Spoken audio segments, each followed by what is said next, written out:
4, 3, 2. All right, we're live. We're a little bit early, but it's all good. That's okay. I think you're starting to get a good bunch of people. Yeah, I've met a lot of really cool people. I got my reading glasses on now. I can. All righty, we're just waiting for a few people to come in here.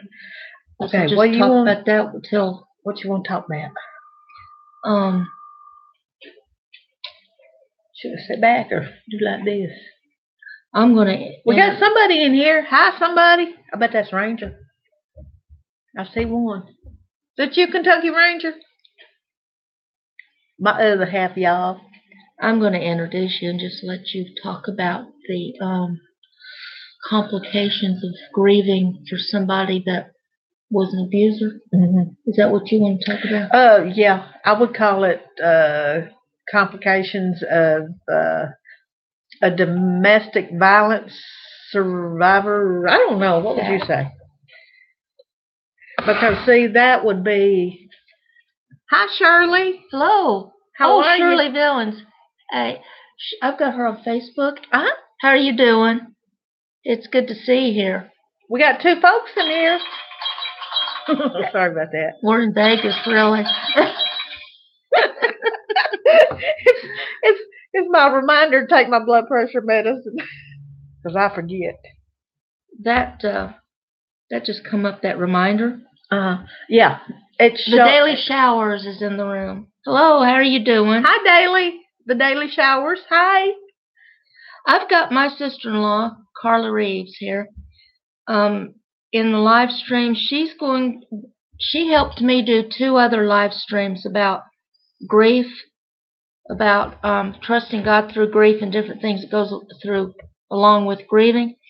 But she's got another subject that she wants to talk about that I've not personally gone through yet.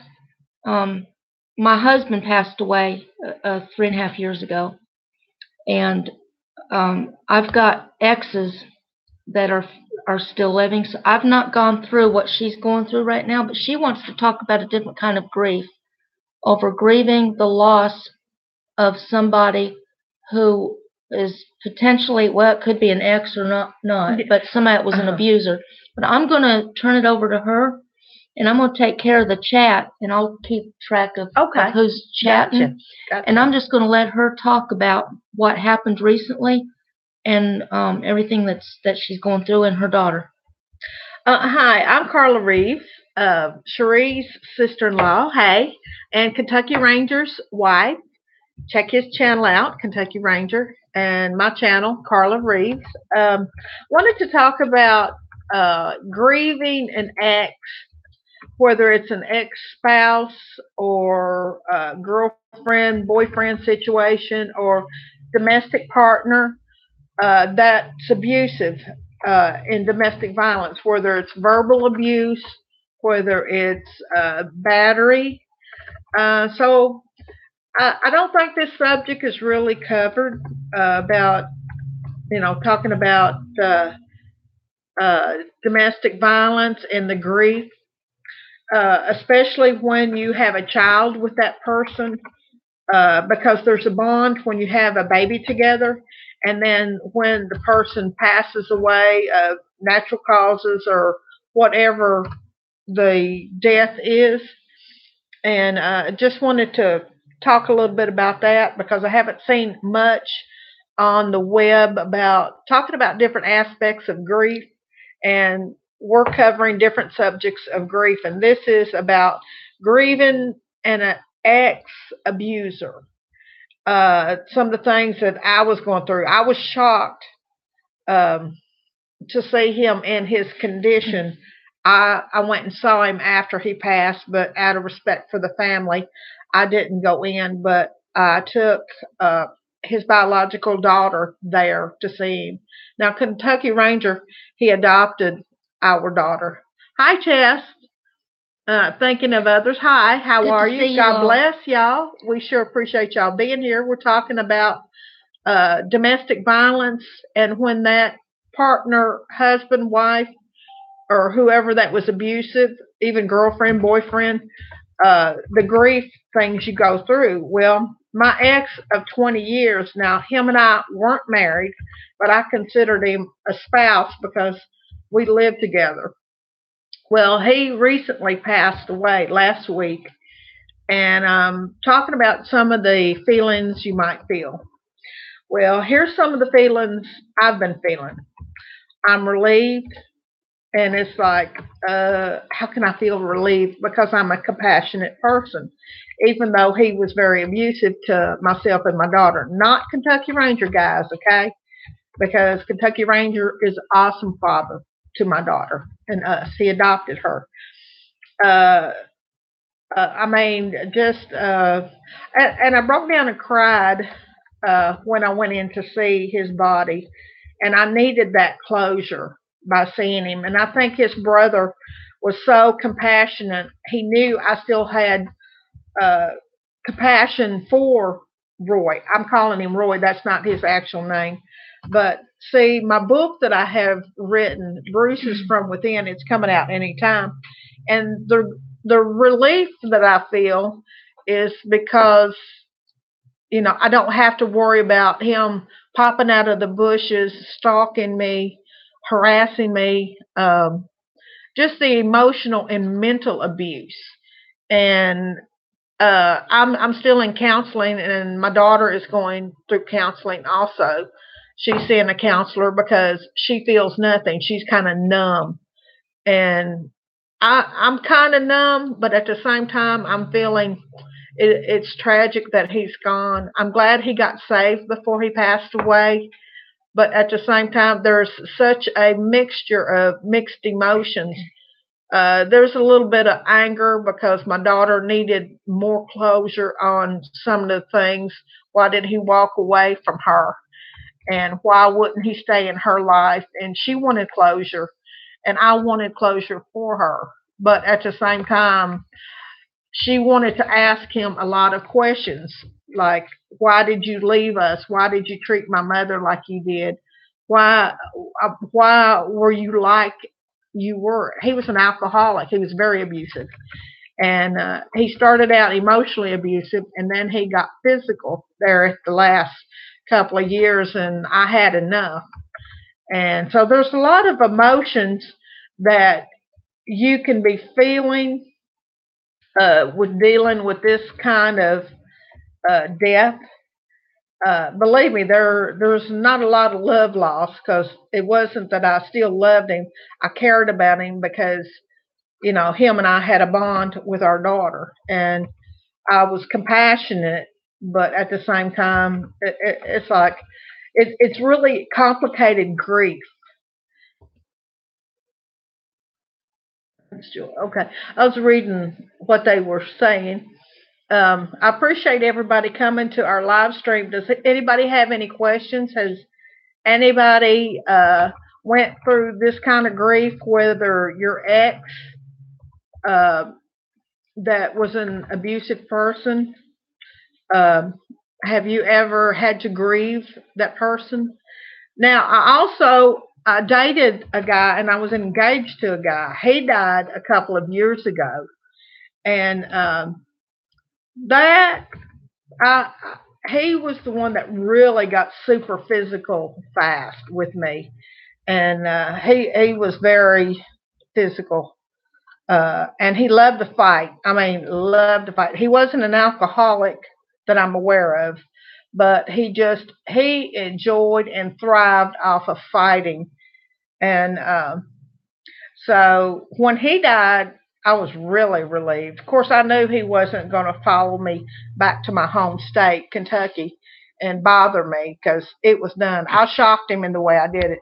And anybody leaving a domestic violence situation of any kind, whether it's verbally abusive, sexually abusive, any type of abuse, physical abuse even, I would suggest my advice would be for if you're trying to leave or thinking about it, don't confront them. Don't say, hey, I'm leaving you because I'm tired of the abuse, because that's when it's most likely that he will really get physical and he will beat you to death.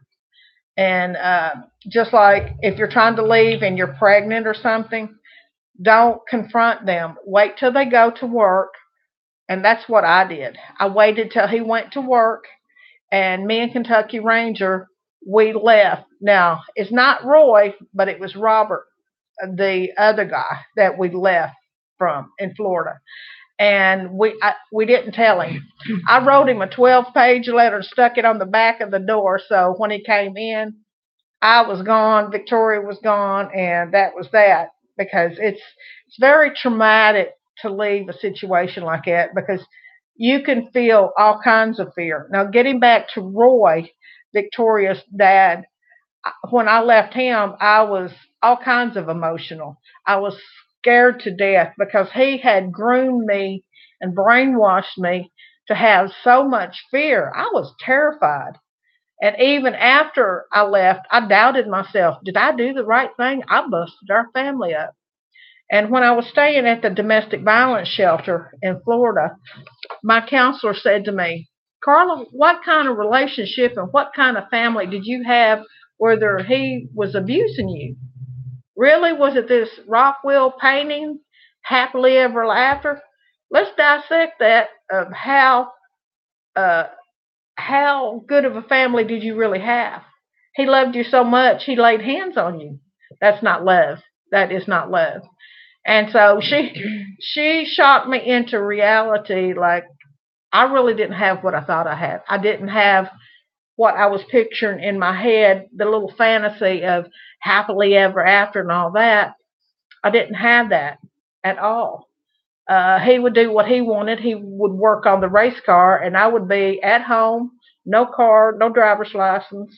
He was such a controller, and he isolated me from all of my family and friends. I had no friends, nobody to turn to. So that gave me a reality check. What kind of love is it when someone treats you like you're a doormat? So a lot of times, young women, they marry what their father was. If their father was abusive to their mother, they usually, that's the first role models and teachers is our parents. So however your father treated you as a child, did you see your mom and dad fighting and then they'd kiss and make up? Well, that confuses kids when they see that. Well, mom got slapped by dad, but I think he really loves her because they're kissing and making up and he's bringing her flowers the next day. That really messes with kids' psyche because they're thinking, if it's a little boy or a little girl, hi, how are you?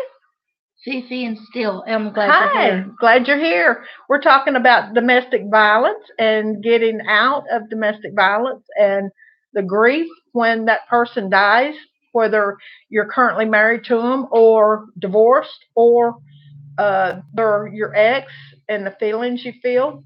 And so, kids, we are teachers, and what we live by example, we are teaching our children, we're teaching our daughters and our sons what their value is. The little boy, if he sees his daddy slap his mom, well, that's love, he may think. And he said, and it really messes their head up when they see that. And a lot of people, I didn't even realize what I was teaching my daughter. I was teaching her the life lessons I learned as a young child. My dad dominated and controlled my mother. Now, I didn't see my father ever hit my mother, but he was very verbally abusive. And he was a controller. But psychological abuse is worse, I think, than Okay, that is just a notification. Okay. Um, anyway, it's we're not understanding what we're teaching our children. So by staying in domestic violence, we're teaching our children this is what your self worth is to stay in this situation. And we got to examine our lives. Are we happy in our relationships? Are we happy? Hi, Tennessee Adventures. Say hi. Thank Good you. to see you. This is my sister-in-law, Carla Reeves, and she's talking about complicated grief and what happens when you grieve the death of somebody that you were in a relationship with, who was an abuser. That's what she's going through right now, and her daughter. And so she's on my live stream talking about this. We were we did 2 other live streams about just regular grief, whether it be a husband, a fiance, or whatever, just normal grief. But this can get complicated. But what our life lessons are, what we teach our children. My mother taught me by her staying in the relationship with my dad.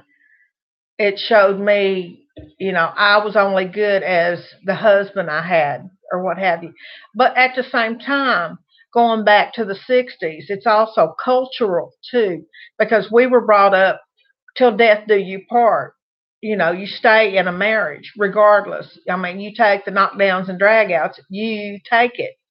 But at the same time, I don't believe personally that God would want you to stay in a marriage like that, because I think God would want you to be treated the way you should be, and vice versa. You treat your husband well, you treat your wife well. Whoever it is that you're in a relationship with. Anybody agree with me? Anybody have any different thoughts on what I'm talking about? It's emotionally draining. It is. It really is. It really is. I was in an abusive marriage from the time I was 18 until I was 30. And that person is still living and has since remarried. But when you are in a whether it be physical or psychological, it leaves scars and a lot of unresolved things, unresolved feelings, unanswered questions. Yeah. And so if that person was to die unexpectedly and I find out about it, I really don't know how I'd react. And I don't think anybody does until they're faced with it, because at one time you had invested your life in that relationship. Exactly. And they took advantage of it, abused and used. Yeah. And discarded. Throw you away like an old dish rag. Yeah. So I think it's more common than people think. Grieving. I think so. And I know a lot of people that somehow or another resolved, especially when there's kids involved. Yeah. They've had to somehow find common ground to be able to tolerate it. Yeah, especially when there's custody issues. Yeah. And for me, and I've had friends that have stayed in domestic violence relationships for the children. Believe me, you're not doing your children any favors by staying in this kind of stuff. Once you realize, and you're going to say, well, I didn't have the money to go. I didn't have, you know what? I didn't have the money to go either. I didn't have a dime in my pocket when I left Roy in 2001. I didn't have anything but the clothes on our back. I had to start over from scratch, and that's okay. We got out alive. We're doing okay. How are you, lady? Lady Safira, am I pronouncing that right? It's good to see you. I'm glad you're here. My sister-in-law Carla is talking about complicated grief, and it's just it is complicated. And I think we need to bring this to the light, talking about domestic violence. See, my first husband was very mentally abusive. We didn't have any kids together, but I still invested a lot of years in that relationship. So then, my second husband, who happens to be the father of my daughter, was very mentally abusive. See, it's like a cycle. Seems like I just went from one abusive, but see, I had an abusive father too. Yeah. So this time when I had the baby, I had to think of her. So I had to get out, and I didn't have any money to leave either. Yeah. And if you don't have family, yeah. What was your thoughts on your family? You didn't have anybody living near you, so they could, hey, can you come and get me and get us out of this situation? It makes it difficult. So my husband, my current husband, who actually helped me raise Anna, just died 3.5 years ago. that grief is different because we were still together, loved each other. He was good to my daughter. But my abusive exes are still living, so I've not faced that. And I'm still friends with my daughter's dad. We've found common ground to be able to communicate for her. But it's just nobody knows until you're faced with it. Yeah. Like she was just recently. And it can get complicated because you got all these unresolved issues that you left the relationship with that weren't resolved. I guess like what if? Yep. What if I'd done this? The what ifs. What should have? I'm even doubting. Shoulda, woulda, coulda. Yeah, exactly. I'm even doubting myself. Well, was it really all that bad? Yeah, it really was. It really was. It really was. You'll doubt yourself. You go through doubt. Now, see, me and Roy, we had a kind of almost there the last, I would say, 3 years, a decent relationship as far as our daughter Victoria, because I always tried to leave the lines of communication open. If he wanted to come get her, he came and got her for 4th of July one year, and they lied to me about what they were actually doing. And like I told him, I said, "Look, you guys, y'all don't have to lie to me that there's going to be a big family reunion. That's okay. That is her side of the family." And it's like you're still walking on razor blades and eggshells. That's good, though. Keeping it civil is always good. Well, let me tell you, it definitely takes a lot out of you to keep it civil, and it's a hard work. I did it because I had to do it for her, not for me, but for her. I had to put her needs above mine, and her mental needs above mine, because I wanted so badly for her to have a relationship with him. But the life lesson God taught me on that situation is, Carla, you cannot make a man be a father. You can't make him love you the way you want. You can't make him love your child the way he wants or you want. You cannot dictate how somebody is going to love you or treat you, but you don't have to put up with it. One thing I learned in my first marriage, of course, I was like 16, I think, when we started dating, and I was 2 months shy of my 19th birthday when we married, and the mental abuse started almost immediately. And it was my first marriage. I didn't want a divorce. Of course, I loved him at the time and tried to overlook the abuse. So several years into this marriage, I'm still trying. He could have cared less and he was using that against me. Yeah. Because he knew I was trying to make it work. And my dad would hit his fist on the table and said, "Well, you have to have something to work with to make it work." And I was just so reluctant to walk away from that marriage. And by the time that I did, I'll be right back. She'll be right back. My self-esteem was so low that I didn't think I was worth loving. I had let him beat me down that far. And then when I finally got up enough nerve to leave, I'd actually joined the military.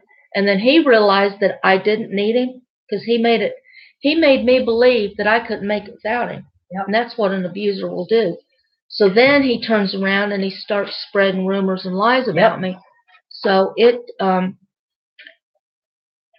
affects your mind when someone beats you down to that level. It makes you feel like you're not worthy of somebody's love. I know how you feel. And if you know somebody's going through that, seek help for them.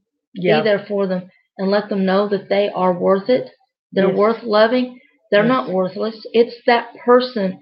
I think a lot of times an abuser, they don't care for their own self. Yeah. They do things to other people to make themselves look good. They deflect how they're feeling about their self onto you. Now, that's what I believe my ex did. Now, I'm not a psychologist, sociologist, or anything of the sort. I'm just being I'm just somebody that's been through domestic violence for 20 Mhm. years, and it is very complicated. And sometimes, did you read Lady's comment? Sometimes you can keep it civil, sometimes you can't. But if all else for your sanity, try. And sometimes it don't work Mhm. because there for a long time after I left him, Roy, I'm calling him. That's not his true name, but after I left him in 2001, it was very, very tense, very tense to keep it civil. And it was like I was on razor blades because I didn't want him to get upset because we didn't have the custody situation settled. It hadn't made it to court, but I filed. You got to file first, but you also have to walk a fine line of allowing the other parent, whether you're married to a lady or a man, whoever you're married to, you have to allow them access to the child unless it puts the child's life in danger for sexual abuse, battery of the child. Now, if there's anything like that, I would suggest most definitely consult an attorney because they do have the right. You don't want to alienate the parent because that's a bad thing. You don't want to use your child as a pawn piece and say, well, if you'll give me $500 this week, I'll let you see little Johnny or so and so. You can't do that because that is mentally bad for the child if they know there's a tug of war like that going, and you got to do your best to follow your state's law because the other parent has every right unless there's special circumstances, and the special circumstances would be sexual abuse, mental abuse of the child, drug abuse, something that would put the child's life in danger. But you should, by all rights, keep try to keep it civil. Sometimes you absolutely can't. I always said when I left, of course, my daughter was 5 months old. We had to leave the state, but he was threatening to kidnap her. He didn't want her, but he didn't want me to have her. Yep. And it just happened to come up that my dad got transferred right at the right time, so we left the state, and then I fought him when we got back here. But I always said that I'm never going to speak harm of him around her, and I'm never going to prevent him from seeing her. And right today, we're civil, but there's people that won't let you be civil. No. There are circumstances like that, so you really do need a lawyer to help navigate through all that legal stuff. And just like what I'm going through with the little bit of grieving that I'm going through, he's told his family members I stole his daughter from him, and I was having an affair with Kentucky Ranger. Well, Kentucky Ranger was my high school best friend, and I lost track of him after 1982, and we didn't find each other till 2004. And do the math to that. Yes, I mean, he was telling everybody he knew that Donald and I were just whooping it up. I never cheated on the man, never. I mean, regardless, we weren't married, but I was faithful. Of course, I'm not the one in the relationship who had STDs a couple times, and it certainly wasn't for me. I can tell you, I didn't cheat. I didn't believe in cheating. I think a lot of times somebody that's a control freak and abuser, when they think they're losing that control, yes, they will lie. Yep. It happened to me. They spin out of control like a hurricane.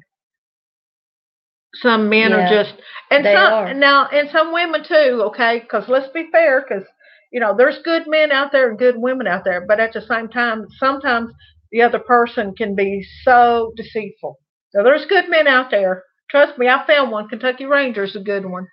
My husband that just passed away is kind of funny because he had went through a couple of bad divorces, the same as me, and so we both had a lot of baggage.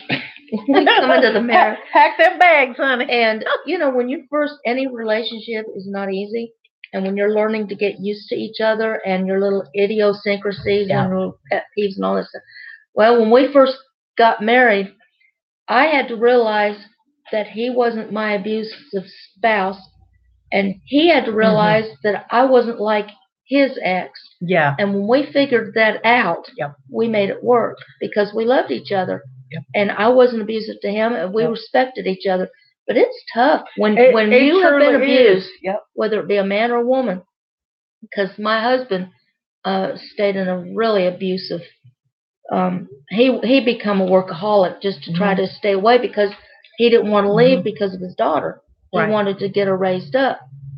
So there's men that suffer from physical and mental abuse. Like Kentucky Ranger. Maybe we should have him on here talking about his. We need hey, to Kentucky Ranger. We're challenging. Kentucky Ranger, you on here? I don't know. I ain't seen him in the chat. So I ain't either. So, but anyway, Kentucky Ranger was a abused husband. So men get abused also. It's serious. It's not a laughing thing. There's a lot of men that are physically and mentally abused. And I tell you what. He said he's on the potty. Oh, no. You all didn't hear that. Lady, my hubby is a good one. That's good. My husband that just passed away. He said he's on the potty. Oh, that's funny. He's gonna shoot me. He's gonna get me. But I'd get him on here if I had that Hangouts, but I have no clue how to do that. Don't ask me. Hey, we'll see if we. Oh, you married the Donald too. I got the Donald too. All right. But we'll ask him to be. He's probably watching from the throne. That book that you wrote is it Bruises Within that ain't come out yet? Yes. Bruises from Within is the book that I wrote about my domestic violence situation. Yeah, I can't wait for that to come out. Oh, it's gonna be awesome. But you know, when I was I was going through a lot of depression and stuff from past abusive situations. I gotta get me a fan. And I was going through this group therapy. I'm having hot flashes. And this, I'll be right back. Okay, I'll talk a minute while she's going to get the fan. But I was in this group session one time. That's been years ago. And this counselor posed a question. He said, why is it that people can't understand depression? Now, you can take this like the abuse, like the mental abuse. You know, if a man beats you up and you see the physical, the blood and the bruises that's on the outside, people can relate to that because they can see it. But he says, why do you think people don't understand depression? And I told him, I said, well, that's simple. You can't see it. Mm-hmm. You can't see that what's in that mind. And that's the same with the domestic. If it's a lot of mental abuse, you've got bruises, but they're inside. Exactly. The scars and the pain are all on the inside, and you can't see it. And a lot of times, and I know that you've probably done the same thing, people say, how are you doing? And you put a fake smile on. Yeah, it's a mask. It's a mask. I'm doing great. I'm doing fine. Mm-hmm. I'm doing fine. Well, let me speak more on that. Okay, emotional abuse, and I'm going to put it right down to it so you'll understand it black and white. Okay, if people could see emotional abuse on your face like it's black and blue, what would you look like? Then people would get the clue, hey, she's being abused. Just because you don't see bruises or broken bones or a black eye and a busted mouth, you can't see it. But the emotional abuse stays with you like a black shadow because you're looking over your shoulder. I started suffering from post-traumatic stress. I was terrified to walk to the store, which was, just down the street from us. Now, isn't that insane? He had me that scared that I couldn't talk to anybody if it was a guy or gal, and especially if it was a man. And it's like, I was terrified. And when I did leave him, the house, when I left the safe house, the domestic violence house, he popped out of the bushes. He says, I know where you live, and I know where my daughter goes to school. You don't think that I can't go in there? And it's threats. And it's all emotional. And it's head games. And then he would say stuff like, it's and I'm going to say this word, okay, y'all, forgive me for saying this. I'm a Christian and I don't curse, but this is what he said. It's bitches like you why men go postal and blow buildings up. That's a threat. Absolutely. But because I didn't have any bruises on my face or a busted mouth within the 30 days when I left him, I couldn't get a EPO. Now, what an EPO is, it's a emergency order of protection. And, little head games like that. Well, I know what school our daughter's at. And he named the teachers, and it's little psychological games. Well, when I was dating him, he called his wife, and I didn't know they were still married because he showed me what I thought was divorce papers. I was 16 years old. I was stupid, okay? And he says, I'm hearing the other end of the conversation. He says, well, bitch, excuse my language, guys, I will burn your house down and you in it. And how can somebody talk to a wife or ex-wife like that? And if you don't like it, that's what he would say. He would say stuff like that, and that's bad. That's emotional abuse. He was threatening her. So what would he do to me? But see, I was a child at the time, a teenager, trying to get away from home. And you know what? Why would he treat me any better? I didn't see the writing on the wall. If they would threaten another ex-wife or current wife, if they would threaten them, what are they going to do to you? Wake up. Put your ears on high alert, because you got to listen to what they say. Are they buying you clothes, telling you what you need to wear? Well, you can't wear blue jeans no more. You're my lady and all this. Hi, Kentucky girl. How are you? We're talking about grief and domestic violence and some of the grieving that you go through, some of the things. And I'm talking about some of the signs of domestic violence, the emotional abuse, the physical. And if they'll threaten their ex-wife with burning the house down and them in it, that's a threat of somebody's life. And that's what my ex was doing to his wife. And if they'll threaten them, what will they do to you? I think the laws need to be better. I think so. To protect people that are victims of these types of threats, because they don't seem to be able to do anything to protect somebody the way they should until it's too late. Yeah. And that, I think, is a big reason why a lot of these abused women, they stay. They're afraid to leave. They're scared. They've been threatened, and they know if they do leave, the chances are an EPO is just a piece of paper. It's just a piece of paper, just to make them matter. Mm-hmm. And, then, okay, my ex, I left him, and a week later, he proposed to me. Didn't have a ring. Of course, it didn't matter. The love was gone. Oh, will you marry me, Shorty? That was my nickname. Will you marry me? And I shouldn't have said what I said, but maybe I should have. I looked him right dead in the eye, and I had a moment of real clarity.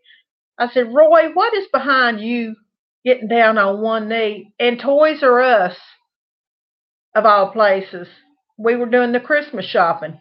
He said, well, he says, I've got to marry you to keep you from filing child support. Is that a reason to marry somebody? And I said, and this is what I said, guys, people in hell want ice water. And then this lady in the store heard me, what I said to, oh, how romantic, he's proposing. I looked at her and said, if you want him, you can have him. And she called me a bitch. She said, you're a real bitch. I said, well, honey, he's an alcoholic and he's abusive, but if you want him, he's available. But see, that's the only reason he wanted to marry me after 20 years. And I told him, I said, look, Roy, you have 20 years to ask me that question. It's too late. There's no more love for you. I'm done. Well, he drove the Jeep back, and he drove me back, and I got off at the bus terminal from his car.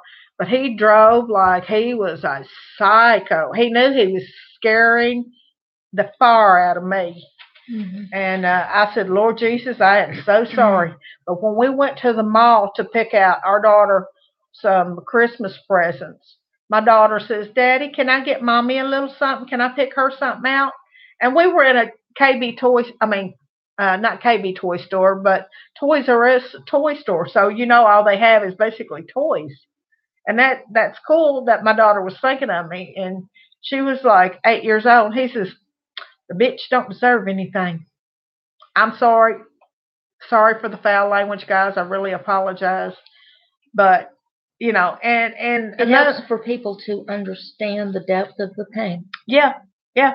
To be real. And if somebody could call you out of your name in front of your little child, boy or girl, that is emotional abuse on the child as well. Because they might think, well, Mommy really is what Daddy said. She is a bitch. But it's not so. And see, that starts the brainwashing there. And it's horrible. I want to address that statement right there. Okay. Lady Safira, I hope I'm pronouncing your name wrong. They stay because they fear that they have nowhere else to go. Amen. And it's the only thing they have to cling to. I want to address this, and I don't think my mom would care. My mom and dad were married in 1958. And back then, most women did not work outside of the home like they do now. And when they first married, he was in the Air Force. And he'd be gone like at 18 months at a time. But in 1966, he got out for good. And it wasn't too long after he got out that the mental and the physical abuse, and he would not only mentally abuse me and my brother, but the beatings started, the being molested, him beating my mother. I've seen my poor mom. One night he beat her so bad. This is 1974. And back then they didn't have 911. And he beat her so bad that night. I don't know if anybody on here is old enough to remember the floor model television sets and the floor model stereos and all that real heavy furniture that they used to have back then. He went into a rage one night. He threw that floor model stereo on top of her. He threw the television on top of her. Was literally trying to kill her. And my brother and I were standing in the back screaming. And when he heard us, he quit what he was doing to her long enough to come back there and tell us to shut up, which gave her enough time to run out of the house, which is what saved her life. But I didn't know where she had went. And, now it's all automated. You call 911. If it's a landline, they can tell immediately where you're calling from. Then I had to call the operator to connect me to the police. And I'm on the phone just yelling, he's killed her, he's killed her, he's killed her. And the cop on the other end was trying to calm me down. So he finally calmed me down. I was 14 years old. He calmed me down enough because I had to physically tell him where I lived. Well, in the meantime, my dad had got back because he couldn't find my mom because he took one of them them iron things that truck drivers use on their tires. He actually took off out of the house. That's what he was going to hit her with. But he couldn't find her. So he come back before I could get my brother dressed and because this was like way up in the middle of the night. And he come back and got us. And we held up in a motel until the next morning. And it broke her collarbone and I don't know what all. But this went on for years. People says to my mom, why didn't you leave? It's easier said than done. She feared because she had no place to go. She had 2 kids to raise. My dad made good money back then. And then, this is another thing, after he would go into these rages and he would do all this damage, the very next day, he'd bring her candy and flowers. The honeymoon phase. I'll never do it again. Honey, I'm so sorry. And it would go on for a record. While. And they were married. I'm sorry. Go ahead. Plus, back then, police officers back in the 50s and 60s treated women like you are your husband's property and they possession. Never did a thing. Oh, well, men will be went. Men, what was it you did? Burn his steak, honey. you just be a good little missus, and that's the way they were treated. That night that I called them, I was notorious for calling the police. Good for you, sis. Good for you. But that night that I called the police, and by the time they got there and found my mom in that condition, and of course they had to take her to the hospital, and here the 2 dogs and the 2 kids and the husband that just beat you half to death is missing. Do you know that they never came looking for us? Nope. My dad never spent a night in jail. Nope. In all of the years that they were married. They were married for 49 years. Of course, now things are different, but these were back at in the 70s and 80s, and you were your husband's property. The last time he beat her up was in 1979. It was the day that I got married to the guy that would end up abusing me. And that was the last time he ever beat her up. But I knew what had happened. And the scars that's left on your heart. You are to write He broke her jaw. He broke her jaw that night. You are to write about that. Hello, Mrs. Ailman. Hello. Hello. I'm glad you're here. We're talking about domestic abuse and grieving an abuser that might have passed away, and you find yourself grieving that death, and that's common. But you know what? People faulted my mom a lot for not leaving it, but there was a reason. She had no education. She had no place to go. Yep. And then, like I said, I can relate to every that. time that an episode like that would happen, then the honeymoon phase would start. And it was a cycle, and this happened over and over and over again. Well, see, I was going through so much at home. I wanted away from my dad so bad. I jumped from the frying pan into the fire and ran right into the arms of an abuser. It's typical what you and I both did. I left my home at 16 years old to escape the abuse that was going on. Now, my mother would take out on us the stress she was feeling, and plus with mental issues that my mother had, that compounded things. But Mom stayed until he died. I left this part out. In 1970, my dad had struck her on the head or something. So this must have been probably in 79 when that happened, because I can barely remember an episode back in the 60s. But anyway, in 1970, in March, my mother started having severe migraines. I mean, severe. And anybody that's ever had a migraine knows that's not a normal headache. We lived in this little town outside of Akron, Ohio. It was called Firestone Park. And there was a little country, it was kind of like Mayberry. There was a little local doctor there, and she kept going to this doctor, and he kept sending her home with pills and telling her it was migraines. Now, this was one time I had to... Hi, RS gang. Hello. How are you? I'm glad you're here. But this doctor kept just giving her migraine pills and sending her home, and it kept getting worse. Now, I do remember this part, because my dad was running sleepers. He was a truck driver, long-distance truck driver, and he'd be gone several days at a time, which I was glad. Things were peaceful when he went home. But he did have enough sense when he come home. He shined. She was getting so bad, she was like out of her mind. She went up in the attic, and she painted it like 8 different colors. And I know that, hippie stuff was in at that time, but you should have seen this attic. But he shined a light in her eyes, and her pupils weren't responding. So we found the name of a neurosurgeon in Akron, Ohio, and took her to him. Come to find out, she had an aneurysm. Problem of it was the doctors suspected that it was caused from a blow to the head, which my dad denied. But my mom's sister knew what had happened, and my mom knew what had happened. So basically, the physical abuse that she went through with my dad is what caused that aneurysm. But thank God, she prayed. She asked God, she said, Lord, let me live to raise my kids. My mom's 82 years old. And it's still going. She's been through a lot. And my dad, I know it. It's made me the person I am. I wouldn't want to go back and live through it again, but it's helped me to have empathy towards people going through stuff, and to be able to sympathize and care because I've been through it.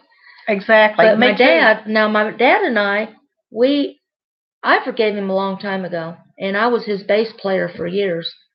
And we had a love-hate relationship, I guess. And but he died of cancer back in 2007. And the last thing he told me when I walked out of the hospital room before he went into a coma, he said, I love you. Nobody knows what that meant to me. because I never felt that from him. I love you, you know, and but you okay? Yeah, I'm fine. But now the abusive marriage was one from. We've been divorced longer than we were married. We've been divorced for 28 years. But now in 1998, I met J.L. Carpenter, and we had a 16-year wonderful marriage. He was a wonderful dad to my daughter, and he died unexpectedly in 2015. And I'm grieving his loss, but now my exes are still very much alive in different states. Yeah. But Carla just recently went through a situation where the guy that she was with for 20 years passed away from cancer.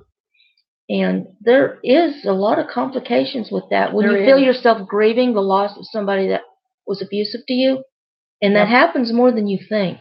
And people just don't like to talk about it. Yeah, it definitely was a nightmare.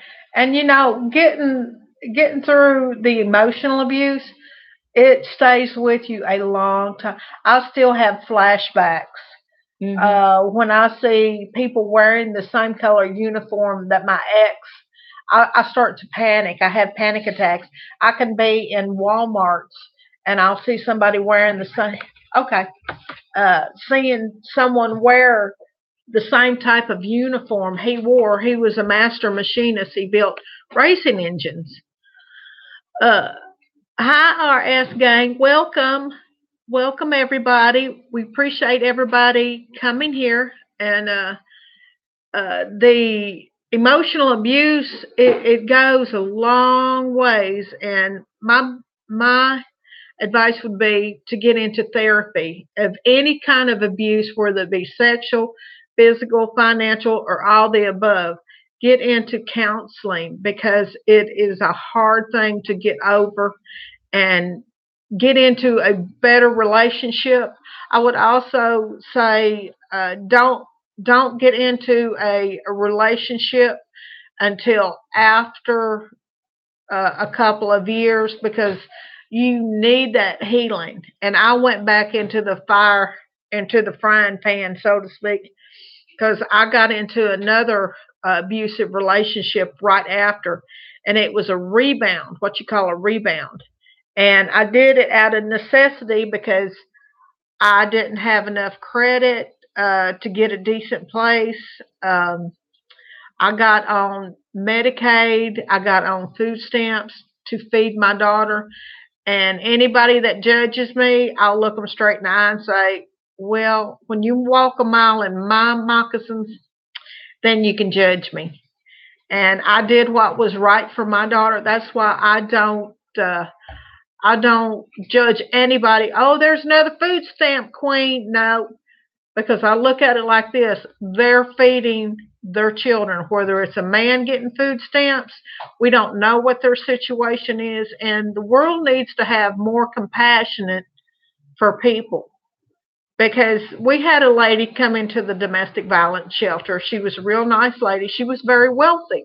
She had diamonds on each finger, and she drove a Cadillac Escalade. And we were sitting in group at the women's shelter, and every day we had group therapy, and then we had one-on-one therapy. And they were sitting there like little hens, pecking her to death, saying, well, what kind of abuse can she be having? She's wealthy. And everybody went around the room talking about her. And I stood up and I said, guys, I was 36 years old at the time. I'm 53 now. I said, guys, we need to have love, compassion, and respect for her. Regardless of what she's got in her bank account and what she's got on her fingers, abuse is abuse. Whether you're rich or poor, the pain is real and the pain hurts. Let me slide over, sis, so you can have some more room. Oh, I'm fine. But they were talking trash about her, and then the counselor walks into the room and she says, Carla, you know, you're very understanding. I said, well, just because she's wealthy, her pain is our pain. And we don't need to be pecking at her like hens pecking at a little scrawny chicken. We need to support her. We need to embrace her and love her. Doesn't matter what she drives. And she was a wealthy lady, and she began to tell us all of the things that she had went through. And the 6 months that I was in that women's shelter, I had a lot more empathy. If everybody out there has never been in an abusive situation, God bless you. You are truly blessed. But if you could hear some of the stories, there was one little gal came in, and she was in her 20s. She had a newborn baby. The baby was 3 months old. Well, she had a bandage across her mouth, and I thought, that's rather odd. Everybody was talking behind her back, but I was a little bit bold. I said, honey, do you mind I ask you what happened to your mouth? Why is the bandage across your whole mouth? And she says, I'm going to show you. Are you squeamish? I said, no. And she had, real full lips. Well, her boyfriend, the baby's father, and the baby had blood on it. And it's like, holy cow, what happened? He bit a chunk out of her lip. He was up on meth or something. And he bit her lip like you're biting into a cookie. And she said she drove herself and the baby to the police station, and the police officer just about passed out. Well, they thought that they would have to do surgery to fill that in because, like you bite out of a cookie, her mouth was bit from here to here, and it had a piece out of it. And I was just blown away. I said, what animal did that to you? She says, the baby's daddy did that to me. And I prayed and I prayed. I said, Lord, please don't let her have to have plastic surgery. Well, I lived to see a miracle.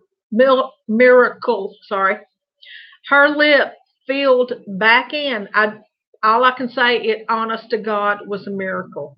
Her lip filled back in. And now she had stitches in it. She had 6 or 8 stitches running through here. But it blowed my mind. She didn't have to have reconstruction surgery on her mouth. And I tell you, when abuse happens, a lot of times there's drugs or alcohol involved. Not always. Sometimes it can be mental issues. The person can be bipolar. And anybody that we know that's going through domestic violence, it doesn't hurt to try to help them. Mm-hmm. Don't condemn them. Don't say, well, if you really wanted to leave, you would leave. Or you really must like that abuse. That's why you stay. No, women stay for different reasons. And a lot of times it's financial. Sometimes they don't have a car. Sometimes they don't have a job to support their children. They could be in fear. How am I going to support these little babies? Because everybody knows that women get paid less. Women get paid less for the jobs that we do than men, and it makes it a hardship for women to leave. So think about that, guys. Hello, ladies. This is a wonderful testimony. Just think about my dad. Hi, Lemons. I believe in lemons. Hey, good to see you. God bless you. Glad you're here. I think I just recently supported. I believe Lemons and I think so. I think I support too. And Kentucky Girl 32 and Lady Saphira. I think if I'm not, guys. This has been just a crazy few weeks. I've been trying to catch up on my watching to support everybody's channels that I've supported. If I've not gotten to your videos, I'm sorry. I'm in the process of trying to do that. Same with me. I'm kind of behind. My daughter's out of college for the summer, and she's been keeping me really busy, so I need to catch up.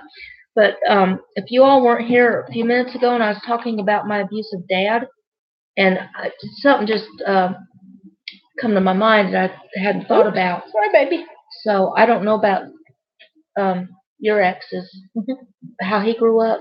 But my dad, his dad was an alcoholic and a very bad abuser. And my dad was born in 1934. And, I mean, women really didn't work back in them days much.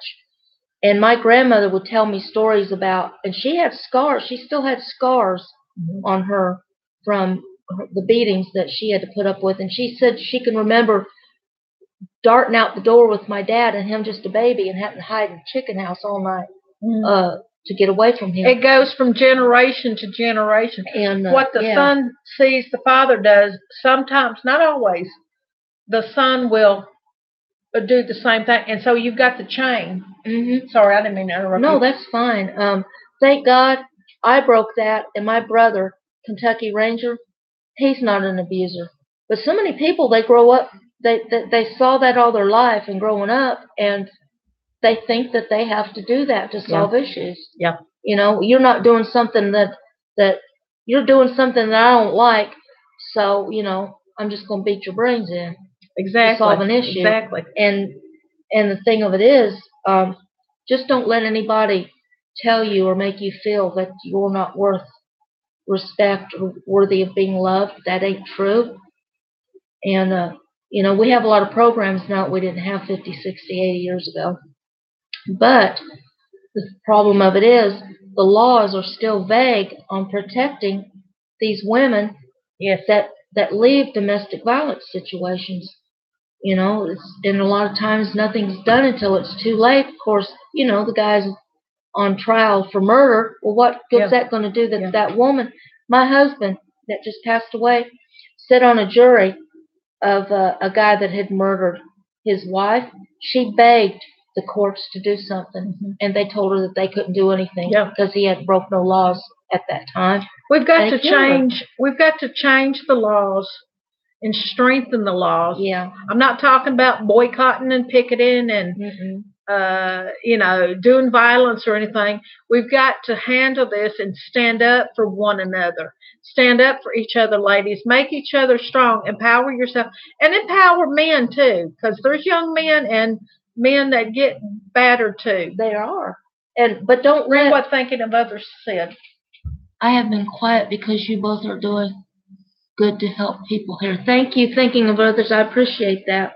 But, you know, even if the laws are not strong enough like they really should be, don't let that fear prevent you from going and getting help and going to a shelter, because it's not worth it. Because if you stay, the abuse and the violence through the years will continue to escalate and get worse.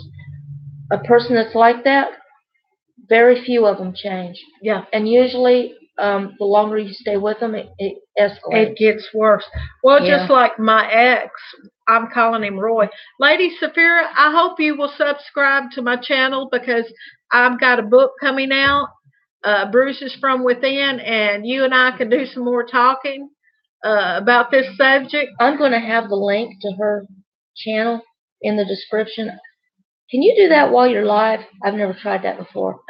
Pull Donald, Kentucky Ranger, mod. You keep talking, and I'll pull up my channel, and that way we'll put a link on it. So you talk, and let's swap chairs. I'm not technical. I'm gonna let her do it. I got you. We're playing musical chairs. Yeah. Let me get my phone out of your way and my water. Sorry about that. You talk, and I'll type. I'm gonna let her put the link to her and Kentucky Rangers channels on here. Okay. Okay, keep talking. Am I still on? You're still on. I just swapped tabs. Okay. Oh, okay. So keep going. If y'all can hear me, this is a subject that so many people, they don't want to cover because it's too painful. There you are. Or which one is it? It's the top one. Okay, here we go. Okay, I'll pop the link in there. And a lot of times, we grew up in the 50s and the 60s, and we were raised not to talk about, don't talk about your dirty laundry and stuff. All right, I'm posting my channel, you guys, and then I'm going to put Kentucky Rangers channel. Yeah. Okay? But, yeah, so many people, I don't know, it's just one of those hot button subjects that nobody wants to cover. And it needs to be talked about. It really does, because, you know, you could save a life. You can by being a person's eyes and ears, because a lot of times a person that's living in that situation, they're afraid to speak up. And if you even suspect anything, you know, a lot of times There you go. It's hard to What's engage. that? It's hard to engage a person in conversation because they're so afraid to speak up. Yeah, they're terrified. With me, we're playing musical chairs. Can I have my water, please? Yep. Thank That you. handed you mine. With me, I was groomed to keep my mouth shut. When anybody would show me any concern, they would say things like, such as my landlady. She's the lady that helped me leave, and she said, Carla, I think you're in an abusive relationship. And I looked at her, huh? You know, because that word was a taboo word, abusive relationship. And I looked at her and said, well, what do you mean? I was 36 years old. She says, the first day I met you, you knocked on our front door inquiring about the place that we had for rent. And the first thing out of your mouth was, if anybody says this sentence to you, this is what I said to her. I'm sorry to bother you, but how much is the rent on that place? If you start a sentence or you know somebody, listen to what they're saying. If they start a sentence saying, I'm sorry to bother you, just because they're knocking on the door. She looked at me and she says, Carla, why are you sorry? You just knocked on the door. That's a red flag that someone's in domestic violence. And even though I didn't have bruises on my face or broken bones, the signs were there. You've got to listen to your fellow person, and you might suspect someone in your family that's in abuse. Another telltale sign is I would look down. I did that a lot, yeah. It's low self-esteem, Mm-hmm. and it wasn't because I was deceptive. When I would speak to somebody, I wouldn't look you in the eye. Now I do. Mm-hmm. I've got my confidence back, but I wouldn't look people in the eye. Do you know somebody that always looks down when they talk to you, or they look at you for a second and Or look if you're down? talking to them and they flinch. Yeah, Like they jump. Like They jump. Hit them. See, that's a sign. Guys, we got to wake up because we've got to empower our young women. We've got to empower each other. No and child empower. or no spouse should ever be fearful in their own home. Exactly. And we're living in the 21st century, and it's a shame that this is still, well, it's even worse now than it used to be, I think. What's this say here? Back up the chat. Because I think she's... Can you read that? Yeah, I may not have been... Lady Saphir... Let me just call you Lady, okay? I'm dyslexic and I'm having trouble reading your name. Yeah, I may not have been physically abused, but have gone through emotional abuse, not by a significant other, but by my mother's ex-wife. Yes, you can go through. See, in abuse, it gets complicated, but at the same time, it's still abuse. Abuse is abuse. Yeah. Whether your parents abuse you, whether it's your mom's ex-wife or ex-husband, it's abuse. It is. Emotional abuse, and it's hard on you. It is hard. I don't know. It just leaves scars that last a lifetime. For years, and I'm still bad about this, not as much as I used to be. I'm reading a text, y'all. Kentucky Rangers talking to me. Even if it wasn't my fault, I was constantly saying, I'm sorry. I'm sorry. Trying to take blame for something that wasn't even my fault. That's a good one, sis. And that's another red flag. Do you know somebody that's always saying they're sorry? I'm sorry. Or overly apologizing, such as if they spilled water on your table or something. Oh, God, I'm sorry. Let me clean it up. You know why they're doing that? That's the way I would do. And I bet you did the same thing. Is because we were so afraid that, what's going to happen? I'm going to catch it. I'm going to catch you know what. Mm-hmm. And it would start with an argument. I mean, it's horrendous to get through, whether it's emotional, wherever the abuse come from. Mm-hmm. And it's tough. See, my marriages were emotional, but I'd been physically abused before I got to that point by my dad. You ought to write another book. So I know it. And so, you should. Get down, Jim. Having hot flashes, y'all. So, it didn't take much to set him off. No, so I felt like I was walking on eggshells all the time. Yep. And I mean, you become a pleaser too. Yeah, am I right? And it seemed like nothing that you do pleases him. Exactly. So you're constantly trying to do something trying to achieve something that you can't achieve. Mm-hmm. It's just like for years. Always keeping peace. Yeah. You know. And being called stupid and fat and ugly. Oh, yeah. I was big as a house. Well, that's a little exaggeration. I know I'm a little bit curvy. When I was a teenager at 16, I was 110 pounds. I've been up and down and up and down. Yeah. But see, I became an emotional eater. Yep. When I was real little. Yep. Because see, what was going on is I was being abused at home, but then I was being bullied at school. Yeah. Yeah. And I never was the kind to fight back. I was kind of this little wallflower. Yeah. So what I did scared of your own shadow. I turned to food for comfort. Mm-hmm. And if I didn't fight it like I did, I'd probably weigh 600 pounds. Yeah. But I had to fight it. That is another red flag. It could be, let's just say Susie that married John, let's say. Has she all of a sudden gained weight or lost a lot of weight? Eating disorders come with abuse. Yeah. Because if you're starving yourself, and see, I went both ways. I did too. When I left home, I was losing weight. I was starving myself. I was on my way to becoming, which is it? Anorexic. See, I never did. There was one point where I quit eating, and I'd lost a lot of weight. But for years, I suffered with bulimia. Yeah. Because what I would do, I would just like this inner turmoil, and I would just, what do they call that? Binge and purge. Then I would go and purge it. And right today, I have health problems because of it. And me, I'm a nervous eater to this day. G2G, ladies. I'm glad you stopped by, and thank you for awesome being evening. here. Thank you. God bless you. Yeah, God bless you, and I'm glad you were here. Now, next Tuesday, we'll be doing the same thing, guys. Same time, same channel, okay?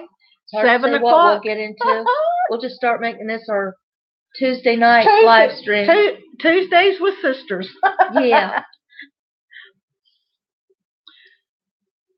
The words Yeah. People say hurts, show love, care, and trust. You remember that old? Yes. Do you remember that old saying they used to have? Sticks and stones can break your bones. Yeah. Words can hurt. Words do cut. Words do. cut to the quick, And for anybody that said that, I can tell you words do hurt. I can remember one time. Of course, I was struggling with my weight after when my first marriage was on the rocks, and he's treating me fat. And wasn't like I was 500 or 600 pounds, but I was gained quite a bit of weight. But this is how an abuser can be. Don't ever let anybody demean you or belittle you. I guess that's the right word. Right. We were watching a show on TV. Now, he was a musician too, as well as I was, and so we like to watch shows on music and stuff. And he was watching this show with this. It was an all-girl band. I'll never forget this. And there were about 4 or 5 of them in this band, all of them real pretty. Looked like something out of Dukes of Hazzard. Yeah. Remember that? Yeah, the Daisy Dukes. And he was going on how beautiful they were and how pretty, and just going on about them. And I said, well, what about me? And he looked at me and he said, well, they're not fat. Don't ever let anybody make you feel like you're not, like you're less of God. Like you're less than somebody else. I don't care if my husband that just passed away, of course, I think we made each other fat because we both like to cook. But he told me one time he loved me. He wouldn't want me to get 500 or 600 pounds because of my health. Right. But he said, if you weighed 600 pounds, I'd still love you. If you have to work to get somebody to tell you that they love you, you don't have to work at love. That is a good statement. My first husband, I would literally have to, it was just like trying to pull hen's teeth to get him to say, I love you. He just wouldn't do it. Make all these excuses why he wouldn't, and made it feel like there was something wrong with me. you shouldn't have to work at it. It comes natural. If somebody loves you and you love them, it's there. Marriage is work. Yeah, it's work. It's 100% on both sides, and you have to work together. And there's going to be things that you don't agree on or whatever. You have to compromise. If that person feels repulsed, repulsed by you hugging them, there is a problem. Big time. My first husband got to the point he had to be drunk before he wanted to even touch me. Oh, there's a problem right there. There is. There really Absolutely. is. And another thing, nobody should make you feel less than because you put on a little bit of weight after or before you get married, or you lose weight or what have you. Nobody should make you feel less than for what you look like. And I feel like it's very abusive because, see, our society, everything has got to be wafer thin, thin, thin, thin, thin, thin. Look at the little models you see on TV. You know what? Yeah. You should be blessed for who you are because God loves you. God made you for who He wanted you to be. Whether you're curvy or whether you're a little skinny stick, God bless the little skinny I people. know a girl. I'd like to be skinnier. She's 30-some years old, I think. She's the daughter of an evangelist, and she started dating this guy that traveled with them. They've known him for years. Well, they got married, I don't think it's been 2 years ago. She weighs at least 500 pounds. Yeah. He loves that woman the way she is. I know he don't want her to be unhealthy, but he loves her. Yeah. And there's no way that man would ever, when he talks about her, he puts her up on a pedestal. And that's the way it should be. And when somebody doesn't say they love you, or it has to be forced, I love you, do you do? They can't say what they don't mean, whether it's I'm sorry or I love you. I want to tell you one on Kentucky Ranger. Okay, he knew me back in high school when I was 110 pounds. And don't you know that man, I see through his eyes, the love of his eyes, what he feels for me. I actually see myself in his eyes. And what I mean by that is he makes me feel loved. And I'm curvy-licious now, let me tell you, honey, I'm curvy. But he knew me back when I had a brick house figure in high school. And he loved me both ways. He loved me. He loves me for me. He loves the inside and the outside. And when somebody's abusive, they will cut you down and peel your skin like you're a banana. Yep. Till you are so broken emotionally that you think that's all you deserve is to be talked down to. My ex used to tell me, well, honey, you're big as a house. So why in the world would I want to have sex with you? Why would I want to be intimate with you? That's basically what my You're first big as a husband said. house. Do I look like a house? No. I'd be a double wide, but it's all good. You know, I'm working on that double wide situation. But you know, it's horrendous. You know, he started that one day, and he says my behind was getting so big he could probably put a 12-pack or a case of Budweiser on my backside, and it would sit there. Now that really hurt when he said that in front of friends. He degraded me in front of friends, and I looked at him and I said, "You really don't want me to say what I'm thinking?" And he looks at me. He said, "Well, say it." And I said, "Well, it'd be nice if you grew a brain to think about what you were saying." And you know, it's hurtful. Words hurt. I'll tell you another thing too.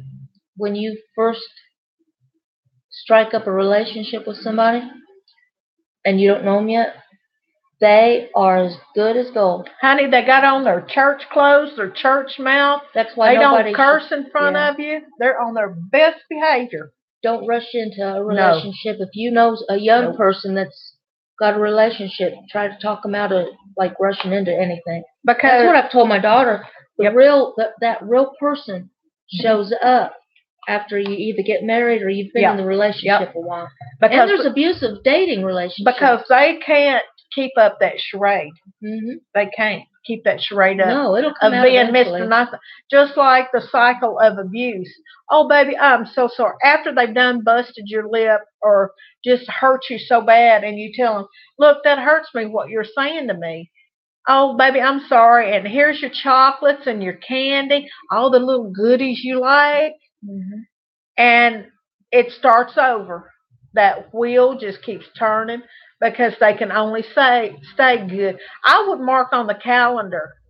I'd mark a heart. Well, he loves me today. Let's see how long this is going to last. It would take him 3 weeks to get back to his old ways, and it was worse than ever. Reminds me of that flower. He Yep. loves me, loves me not. He loves me not. Mm-hmm. And guess what? They do. If you leave them and go back, the abuse will be 10 times as bad because they will make you pay in spades for leaving them. And if it's just emotional abuse, believe me, it'll start getting physical. Believe me, physical abuse and emotional abuse leads to physical. I'm telling you because I lived it. Yep. I lived it. I lived it through the child's eyes and through being married to an abuser. Same here. Same here. Mm-hmm. And, you don't change. It gets worse. When they're a controller, well, you don't need your family. I'm the only one you ever need to depend on. Watch out. Watch out. Hey, about time you got here. Missed you, Ranger. Kentucky Ranger. That's my husband, everybody. Ranger's in the room. Ranger's in the house. Woo, woo, woo. I don't know if you was watching earlier, Ranger. We were talking about getting you on here because you came up in the same situation I did as a child and then married an abuser, not her. Me? Yes, you. Because Kentucky Ranger was a battered spouse. And that's not anything to be ashamed of. No, it's I've not. known a lot of men who have been abused. Yes. But people seem to try to make a joke of it. It ain't no joke. No. And a lot of men won't report it because they're embarrassed. Mm-hmm. You know, how do I report this? See, so it goes a little bit of both ways on reporting domestic violence, whether it's emotional or physical. His ex-wife, he'll have to tell you the story of her because she was a barracuda. So he would make an excellent guest next Tuesday. I'm sorry. What do you think about having him on there? Hey, Kentucky, you gonna come? Let your sister interview you. I was telling, what'd he say? My ex had planned on killing me and collecting my life insurance. Woo, I remember when that happened. I tried to talk him into letting me go with him to get all of his stuff out of the house because where I'd been through that myself, you only have a small window of opportunity to do that, and he was afraid to go. And I don't blame him because her and this guy had planned on killing him. Hey, are you going to come next Tuesday and let your sister interview you and tell your story? Because I think a lot of people would benefit from hearing the male perspective. I told her I wished I knew how to use that Hangouts. We'd have got him on there tonight. Yep. I have no clue how to use that. If I knew how to hook it up. Okay. He said he will. Hey, come on, let's do a commercial. I'm going to create an event like I did this last time and tweet it out and share it and everything and let everybody know. This ought to be a really good one. Oh, it will be. People need to strike up a conversation about this because so many people are suffering in silence and they will not talk about it. People who've never lived through it don't want to hear it. Yeah. Because it's easier for them to just sweep it under the rug if it's not affecting them. Kentucky Ranger, can you put up the domestic violence hotline in the chat? Dawn said I have to get either OBS or Excel. I don't know what he just said. I'll have to get you to help me do that. I have no clue. I don't know what he just said. It's Greek to me. It is me too. What is that? Thinking of others before you ladies in today, Cherie. I remember I think we might have walked on the same sidewalk. Yeah, I've been to the Cathedral of Tomorrow. Where we used to live in Akron, I actually went there for some kind of a meeting with my papa's brother and his wife. They weren't having church that night, but yeah, Rex Humbard, I believe was his name, wasn't it? Yeah. Rex Humbard. Yeah, I've been to that. It was a nice church. Yeah. Yeah, it was Rex Humbard. Yep. I haven't him. heard his name in years. But yeah, I think it was, let me think. My dad got transferred to Salt Lake City, Utah in the transfer was set to happen in January of 1971, and so it took us about 4 days to get there. So we got to the Salt Lake Valley in February the 1st, 1971, and were there from 71 through, other than a few times that we got to come back to Kentucky, but for the most part we were there until my daughter was born in 1995, and my dad got transferred back to Kentucky. And because of the domestic situation I was in and my daughter was a baby, I told my dad, he said, because he was born in Kentucky, he said, "Thank you, Ranger. I appreciate that." He said, "There's a transfer coming up. There's one opening going to Kentucky, and I think I've got enough seniority to get it." And I told him to go for it because I needed to get away from my ex-husband because of my daughter. Now, Ranger, I was talking about Dad and about everything that he had put Mom through and why she had to stay. And women back then just didn't have the education and the means. Some women did. There were some women that were professionals, but I can't fault the ones that had to stay either. But, we kind of resolved our issues to an extent. Ranger can tell you all about that, because a lot of my dad, especially after my Ranger and I grew up, the physical abuse turned into mental abuse. Because when you grow up and you're an adult, then your abusive parent can't do the physical stuff that they did when you were a kid. But they stayed together until he passed away in 2007. But thank God my dad did have enough sense to get me away from my abusive. Thank you, Ranger. Thank you. I appreciate that. Set the suicide hotline. Thank you, Ranger. Yeah. If you or somebody you know is suffering from domestic abuse, depression, thoughts of suicide, if you think every bit that there's something not quite right, get them help, or you go get help. Suicide is not the answer. It is absolutely not. You're not alone. There's people out there to help you. Call that number that Ranger just put on the screen, or if you know somebody, get that number to them, because I have known too many people that have took suicide as a way out, and it's not the answer, because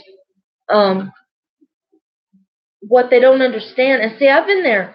I suffered from depression for years and had a suicide attempt. And I'm going to bring this up because this just come to my mind.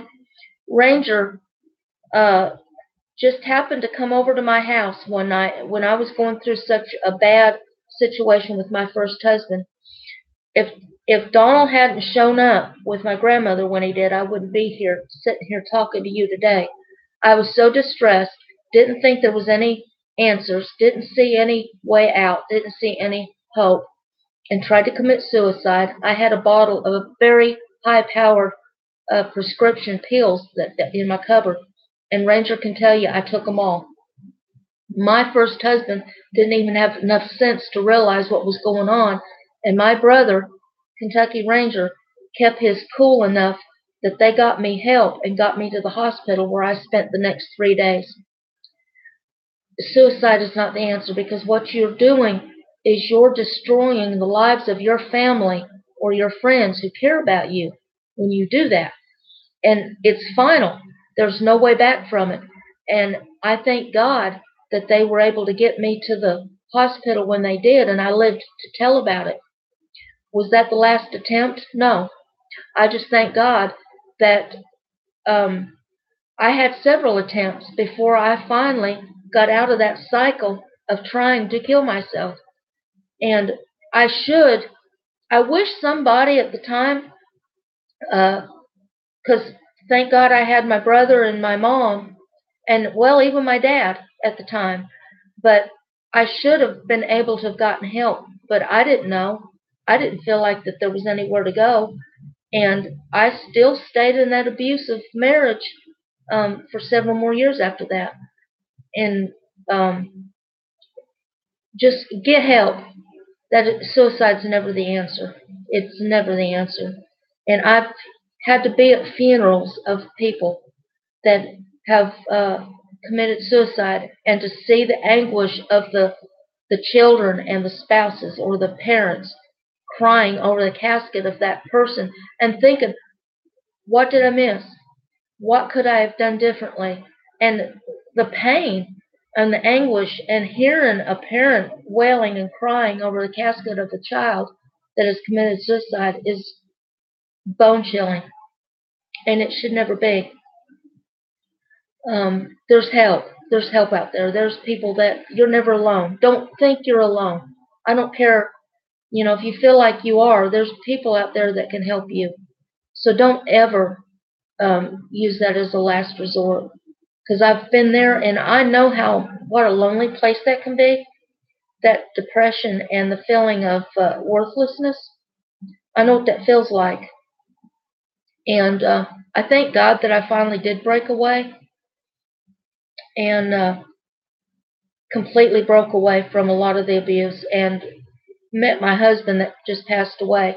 And I miss him tremendously, but I thank God for the 16 years that we had, and that he made me feel loved and worth being loved.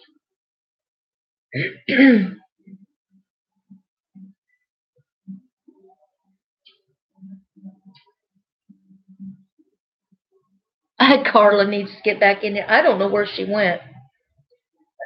But anyway, I don't know if you weren't in here earlier. She was talking about the complications of, like, if somebody that was an abuser that maybe you were either married to or maybe just in a domestic relationship, and they pass away, and you find yourself grieving. I think that's more normal than you think, because there's so many unresolved issues that was just like me with the abuse that I went through. My first husband. I won't go. It'd be lengthy if I went into it, but there is a lot of unresolved issues right to this day that I have.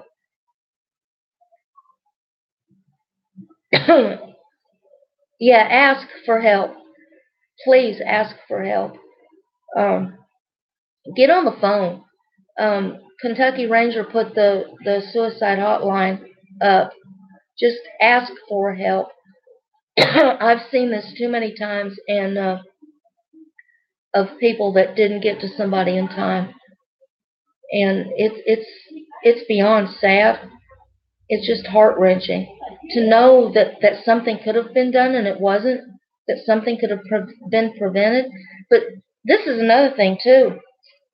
My husband, JL, he knew somebody that had committed suicide years ago, and he said that nobody, he even knew this guy personally, he never let it, they thought he was happy. They thought everything was fine until the night that he actually committed suicide. And then after he had done this, everybody was in shock because he didn't show it. Nobody knew that there was a problem until he'd already committed suicide. But I would say that if you looking back, there has to be some type of red flag. Yeah. But you just have to be their eyes and their ears. And Yeah. don't be afraid to speak up and say something if you think somebody is going through something. Well, in my life experiences, if somebody's personality really changes, like they get really depressed and they start isolating themselves, and if they live by themselves, and if they start saying stuff like, well, everybody would be better off without me, or I'm going to end things, you better take that seriously. I'm glad you brought that up. I've had people. I'm so glad. you set up your channel, someone might see this as they look at your channel and get hope from it. Yeah. Well, that's mainly what we want because even with domestic violence, it can lead to suicide. It can. I'm glad you brought that up about people that say, well, people be better off without me or what. Now, there's two different, there's the people that will never tell nobody until the day comes that they either attempt it or they succeed at it. And if they start giving away their prize possessions, such as their prize guitar that you know they wouldn't sell for love nor money, if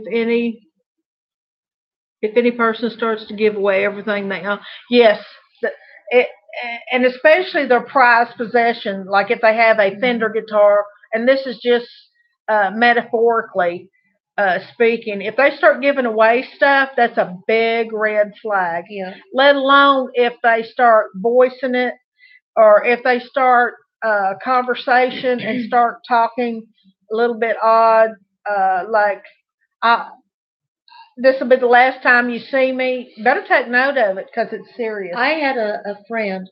Oh, you just reminded me of something. I had a friend years ago. This was back in the 80s, and he'd been suffering from depression. And this girl, who was also a mutual friend of mine, kind of stood him up one night, and he was distraught over this because he really liked this girl.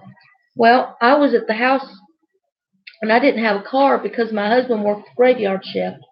He shows up at my door, and I told him that I didn't know where she was at because the last I'd seen her, she was actually with this ex-boyfriend of hers.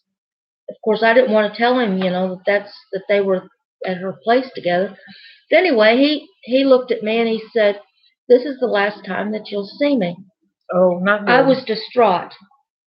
When he pulled out of there, he turned around, he ran back to his car, and he took off up the road. I frantically tried to get a hold of this friend of mine. I called and I called and I called, and nobody was answering the phone. And it was too far for me to walk. I just was stranded. So it wasn't until the very next evening that I found out that he he found this girl with that guy.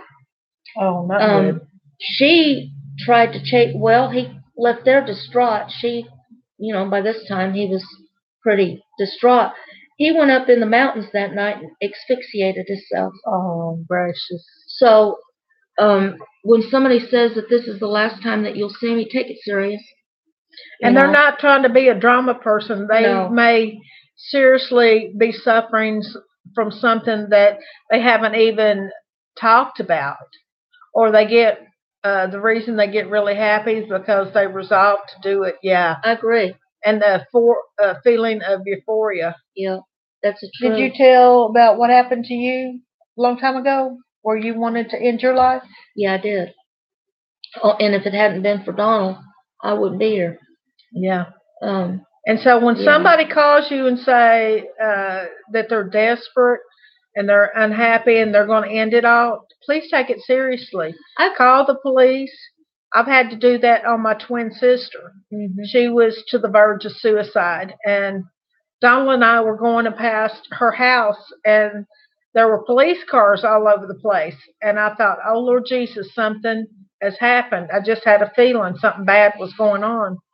And, the judge got mad at me because the police officers were, I suppose, trying to Baker Act my twin sister because she had gone through a divorce and she was just having a super hard time, and she was going to kill herself. And we took the guns out of the house, and I turned them into the police station.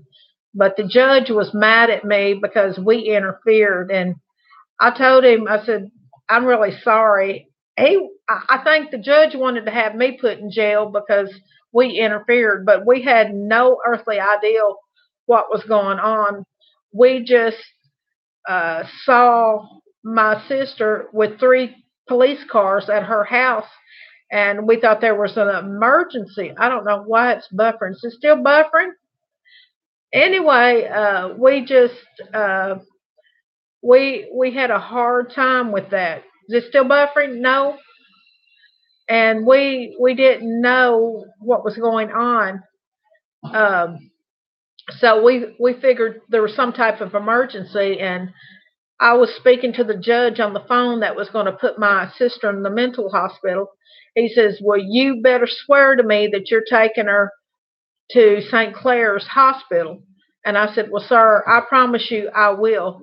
And because he was wanting to file charges on me, but it's like we just happened to be driving by my sister's house going to town, and all the police cars there. She was trying to commit suicide, and I told her, I said, "Sissy, life is worth living. We're going to take you to the hospital." So we did, and she stayed in there for a couple of months. But take it seriously when someone's talking about suicide. I believe our Lord puts me in places that would be hard for others to handle. Amen, honey. Lord, you're broadcasting what? Oh, that fiber optic, that we shouldn't have that issue. Oh, okay. Because it doesn't seem like we're buffering on our end. Of course, I don't know if anybody sees us buffering, let us know. Yeah. Besides Kentucky Range, oh, it's fine now. Okay, but if anybody talks about suicide, my sister hadn't even said a word uh, about suicide. It's just I happened by her house. No buffering here. Okay, thank you. Thinking of others, but you never know what somebody's truly going through. Uh, Most likely because y'all are so far from the router. Oh, okay. Yeah, probably so. But when someone's dealing with suicide or a sudden loss of something, do take them seriously because you could save a life. And I feel like me and Kentucky Ranger, we saved my sister's life because we showed up there, and it was pretty tense, the situation. And I've had people actually who know of somebody that's depressed, that's threatened suicide, that hadn't actually carried it out. And these people actually got tired of hearing it. Yeah. Because they felt like they were crying wolf too many times. Yeah. I don't care if they've been threatening it for 20 years. Take it seriously and get them help. Yeah. Because they may never do it, but it just takes once. Yeah. One time to do it and do it right. My dad's sister, I loved her to pieces. Her name was Sandy.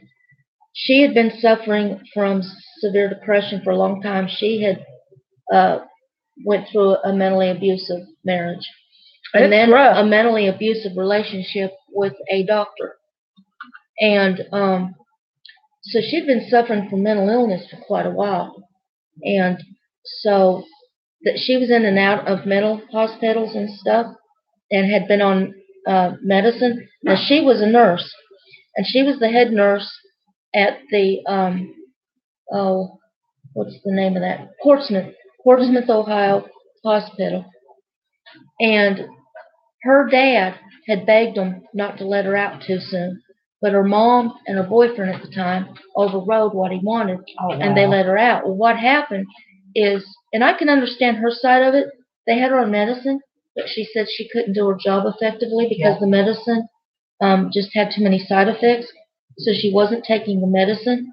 So the day that this happened, she had worked all day. Nobody knew a thing was wrong. Happy-go-lucky. Went over, stopped, and visited with her mom for a while. Went home to her little apartment, made her a big pitcher of iced tea, set it on the coffee table, went in the bedroom, and blew her brains out. And my uncle's the one that found her. Wow. You don't know. You're exactly right, Kentucky Ranger. No matter what your financial state is, it could be dealing with a divorce, dealing with some type of loss. It could be anything. Kentucky Ranger brought up the Anthony Bourdain. And then what was that other woman's, Kate Spade? Kate Spade. Uh-huh. I mean, they had quite a bit of money. Successful people, that don't matter. Suicide is suicide, and when somebody feels hopeless, You know, even if you're depressed, them putting you on psychotropic medicine, it may take a while for them to get your medicine dialed into your body because some medicines they don't do you as good. So you got to be patient with that, and it's rough. The side effects of psychotropic medicines. Wouldn't you agree? Mm-hmm. Can you see what that says? Thinking of others, I think I can talk in here. I have been with the dead and. Whoa. Whoops. Sorry. I think I can talk in here. I've been talking with the dead and with people right here that have committed suicide. They have told me if they were me, they would commit suicide. Wow. Yeah. Well, thinking of others, we love you. God loves you. Honey, you got hope with us. If you want to talk to us, we are here. Even Kentucky Ranger is here. So do not commit suicide because you're needed here, okay? You're loved. There's hope. And you can talk to us, okay? Because we're here for you. We don't know what you're going through, but there is hope with us. Thinking of others, thank you for your service. Thank you for your service. And I have a friend right now who's in the Marines who had some issues. And I've got a friend right now, he's retired. He was in the Marines during Vietnam, and he's disabled. And right to this day, he's got PTSD. He's got night terrors. He's going through a lot. And his wife has to be, she don't get much sleep because of the night terrors that he's going through. So I know. Thank you so much for thinking of others. Thank you for your service. God bless you. We are so glad you're here. And I think Kentucky Ranger makes a good point. Our veterans are so overlooked. Amen, Kentucky Ranger. They're very overlooked. Very overlooked. I do a shout out to Cab 7, Ben. He's a veteran. And if you're not supported on his channel, check his channel out. I love to watch him. He's so just really inspirational. Yes. Yeah. But our veterans are very overlooked. And we should never, ever have a homeless vet. That absolutely shouldn't even exist. Amen. They should come first. Yeah, and there's so many of them. I forget the statistics. I heard it not too long ago of how many are committing suicide every day. Mm-hmm. And that shouldn't be.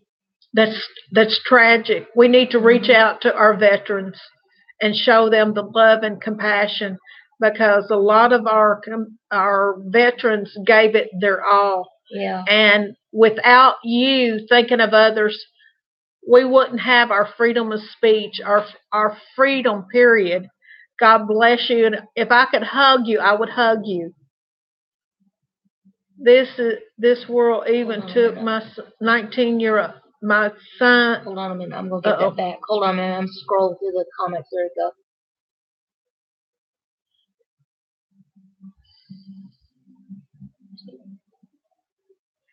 Thinking of others, that's true. When the world turns on you and you feel like you have no hope, God is our hope. Yes. Jesus said he'd never leave us or forsake us. Yes. And I have a friend that I go to church with. Her daughter was killed at 21 years old in the early 80s. And then her husband passed away a few years back, and then she lost her son. And the one thing that really sticks out with me with her is even through all of that tragedy, she still has the joy of the Lord, and she'll still come up and hug me and smile. Somehow she manages to smile. Yeah. Jesus can put a smile on your face when you don't feel like there's anything to smile about. And that's true. There's so many things. We just don't know what we're going to face. But you're never alone. You have friends in us. There's friends. There's Jesus loves us more. He sticks closer than a brother. So when you think that you're alone, I have God's joy. Thank you all for being there if I am in need. Well, we thank God for you thinking of others. I'm glad you're here. I'm glad that you've got the joy of the Lord, and I'm sorry that you've had to go through what you've had to go through. My heart aches for anybody that's having to face either the death of somebody or being abused. There's just so many things. And what I've done, what's helped me is I've been able to take my pain, not only the abuse that I suffered through the years, but then after losing my husband to death. Oh, I'm so sorry. I've been able to take my pain and reach out and help other people who are going through similar situations. You're a veteran too. Yeah, I was. She was in the Desert Storm. I am so sorry thinking of others. I'm so sorry, honey. Hey, Kentucky Ranger, can you put Cab 7's link to his channel on ours? Thinking of others, are you veteran. Subscribed to Cab 7's channel? Oh, bless your heart. Bless you, honey. You've been through a lot. Yes, you have. You have friends in us, indeed. Thank you, Kentucky Ranger. Check out his live stream. He is awesome. Oh, okay. All right. Good deal. He's a veteran also, and he is just awesome. Junebug. Uh-oh. She's been cornered back here. They must be picking up the couch. Uh-huh. Junebug. Come here, June. Thinking of others, I'm just, Junebug. My heart goes out to you.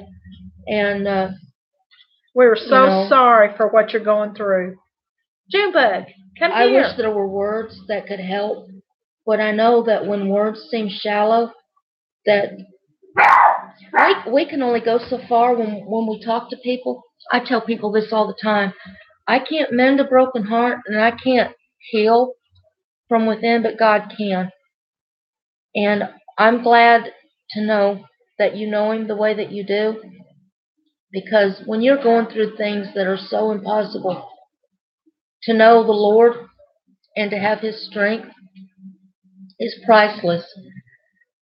Because, and what I've told people too, I guess it's just a normal human response that, like, if you know somebody who are going through something, it's uncomfortable because you want so desperately to help them. Like if somebody either lost somebody or going through a divorce or going through health issues like you have been. And so many times, little girl just came over. And I think what it is, people are so uncomfortable because they want so desperately to help you and they know they can't. So they're awkward. And so sometimes people have a tendency to say well-meaning things that we can take the wrong way. But I tell people, oh dear. June. Come here, baby. June. Oh, she's raising. Oh dear. Let me go grab her. You keep talking. Come here. We're on a live stream right now. Anyway, what I've told people, the best thing that you can do for somebody who are hurting, no matter what the hurt is, just be there. Be their friend. Don't treat them any differently, and give them a shoulder to cry on. And let them know that you're not walking away, that they can call you if it's in the midnight hours, if they need somebody to talk to. And thinking of others, that's what I want to do. I want to be that person that people can rely on, who knows that I will be there. I'm not going to judge them for the situation that they're going through. And I may not have the words to help the situation to heal you. But people, what they want is just to know that you're there. So if, there's, like I said before, you're not alone. The Lord loves you. We love you. And we love you. And but it helps to have that human connection. Yeah. My darling. And there are places that you can go to find that. Whether it be from your local church or an organization, or like for me with grief, there's not a grief share program close to me. Right. So I went on the internet and found several widows groups that I'm connected with. And I started getting active on my YouTube channel. So I've met, like you, Thinking of Others, like you and so many other people that's on here. And that has actually been therapy for me, getting on here. It's been therapy for me, too, talking about domestic violence, too. It helps to talk about it. I had a dear friend a long time ago. Kentucky Ranger. Put your link up. That she had to go through a surgery and had a colostomy bag. And just to know that I was there and that I didn't treat her any differently, that I still loved her and I was there, and I'd still go and pick her up and we'd go to music concerts together, and just to know that I was just there for her. Please understand, I am really doing good. I am here to be of help like you all. Thank you. Thinking of Others, I appreciate God bless that. you. God bless you. Together, Thinking of Others, together we can band together and help other people. We can help heal other people's wounds. Yeah. I think this is our mission in life, don't you? My name is my link. Oh. Okay. Kentucky Ranger. Well, Thinking of Others, I'm glad you're here. We didn't know who might stop by when we decided to do this live stream. Kind of a thing, ain't it? I know. Thinking of Others. Just saying, if you want positivity, we're goofs. Yes. We're pretty goofy. Yes, we are. We can be serious too. Yeah. But we're glad you're here. You know what? The Bible says that laughter is good like a medicine, and I believe that. Laughter is good for the soul. I do believe that. I was watching somebody's, I come across somebody's YouTube. They're not active on there anymore because her dad had passed away from the Alzheimer's that he had. But she was on Facebook. I forget what the name of her, but I ran into her, one of her videos on YouTube the other day. Junebug has to give her 10 cents. Yeah. That's why she keeps the bird. And she said, if you don't laugh, you'll cry. Ain't that the truth? Yeah, that is the truth. So she would make jokes and interact with her dad that at that time, apparently was just before he passed away. And she would try to get him to respond to her. Right. And she'd crack jokes and she'd laugh and she'd have him laughing. And that's what she said. If you don't laugh, you'll cry. Oh, God bless you. Thinking of Others says, I have metal rods in my lower right leg, but the Lord in my heart. Amen. And the Lord in my heart. Amen. I can't read today. My eyes are getting really tired. Well, we appreciate you being in here. We appreciate you. We hope that you've gotten something out of what we're talking about. So give us a little bit of feedback, what you think about what we've talked about, and leave us, of course, a thumbs up, and just leave us a comment, because when this goes to a video, share it and tweet it out and tell other people, you're not alone. There's still people out there who do care. Good people too. Good people. Yeah, we're good. There's good people. I think so. Yes, amen, sis. Amen. Yeah. But well, I'm glad we did this. Me too. Next Tuesday, Kentucky Ranger, my spouse, my hubby, my best friend. Oh, I'm hearing thunder. Ooh. It's been trying to storm all day. We're supposed to get some bad ones today, and we're in Kentucky, so think we ought to end this soon? Yeah. Yeah, we've been on here right at 2 hours. Yeah. We're Gabby. Yeah, Gabby. Chatty Cathy. Thinking of Others, I am so appreciative that you've stayed with us all this time, and that you're doing good, and that together there's strength in numbers. Yes, let that go through. Yep. Thank you. I can't see. We really appreciate you being here. And if more people would discuss things like this and just band together, even if we don't have a place to meet locally, we can meet on this web. We can do it through this. And maybe one of these days I can get Kentucky Ranger to come over here and download what he said I needed. to use that hangout. So we can have him on the panel too. Yeah. And that'd be pretty cool getting his input too. Yeah. He's pretty opinionated like me. Who knows, we could get Ben on here too. Yeah, no, that would be cool. You're to chat with him on that. Yeah. Because I bet he would, because he is so uplifting. He is. I just love to watch his channel. Always remember, all you need is faith the size of a mustard seed. Amen, Kentucky Ranger. Amen, honey. Amen. I got a necklace somewhere that's got a little heart, a see-through heart, and it's got a little teeny tiny mustard seed in there. I'd love to have one. A friend of mine gave me that years ago. Wow. And I used to like to look at it just sometimes just to remind myself. I used to have earrings like that. Boy, really? We put it together, we'd have a set, wouldn't we? I used to have little earrings. And you know something else too?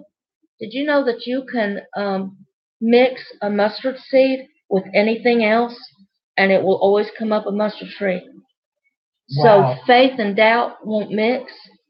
Faith cancels out fear. Fear cancels out faith. Well, go, girl. So if we have faith in God, yes, we're like that little mustard seed that comes up a big, strong tree, strong enough that the birds can make their nests in it. But God's not given us the spirit of fear, but of love, power and love, and a sound mind. I think God was just speaking through you. Did He give you that word of wisdom? Buddy, you was getting it. You was getting it out there.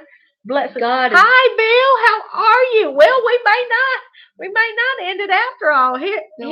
Hi, everybody. Hey, Bill. Hi. How are you doing? Just have faith in God and know whatever your situation, God loves you. You know, God never promised us, days without storms, but He did promise He'd take us through them. And there's always a rainbow at the end of the storm. That's what I like to think of. Sorry about that. There she goes, playing them slot machines. It's my... I don't know why I keep doing. It's my reminder, miss. We're doing good, Bill. I found the mustard seed in there. Oh, that's cool. Oh, my goodness. They are. Those little teeny seeds. Now you know what I want for Christmas. What really gets me is how big of a tree can come out of that little teeny tiny seed. Well, I think we're doing good. Man, those are reasonable, too. $10. That's the truth. Thinking of others. We got more people coming in. I'm a sinner saved by grace. Amen. There's an old bluegrass gospel song that Paul Williams used to sing called I'm Glad That He Saves All Sinners. The devil lost a good one when he lost me. I was 40 years old before I gave my heart to God. That's a long time to live in sin. And I've done things that only me and God knows about, that most people would have thrown me off to the curb if they knew the truth about me. But He takes those sins and He casts them as far as the east is from the west, to never be remembered again. Now, the people likes to bring up your past. Yeah, they don't let you forget it. The devil likes to work right through people to bring up your past. Well, remember when you did this? Well, yeah, but that was before I gave my heart to God, and God don't remember it no more.